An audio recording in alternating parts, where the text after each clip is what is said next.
Facial করে রে? দেখি দেখি চিনি শোন, এই দেখি শোন শোন, এই রাত্রে বেলা শোন, রাত কটা বাবার বাজে? এই, টাকা, রাত টাকা। 10:30 যখন বাবার কাছে যাবি না, 10:35 বাজে। বাবার কাছে যখন যাবি তখন বাবা বলবে মা তোর মুখে কি হয়েছে, তখন কি বলবি? বলবি আমি প্যাক লাগিয়েছি, আমি এখন তোমার সাথে কথা বলবো না, আমি ফেসিয়াল করছি, তাই বলবি? ভগবান, এখানে সামনে আটা মাখছে আর ওই কি করছে? আটা মেখে দেখো। ওটা কি? ওটা সাবান, সাবান।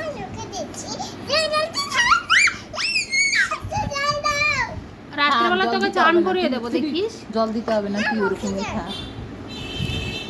কি এরকম করে? হ্যাঁ, কার কাছ থেকে শিখেছিস এরকম আটা দিয়ে ফেসিয়াল করে? দাও দাও দাও, ধুয়ে দাও, আরো আরো বিটকানোর আগে ধুয়ে দাও। নাটক করছে কেমন দেখো। আরে কি করছো মা তুমি? কি করছো বলো? হুম, কি করছিস?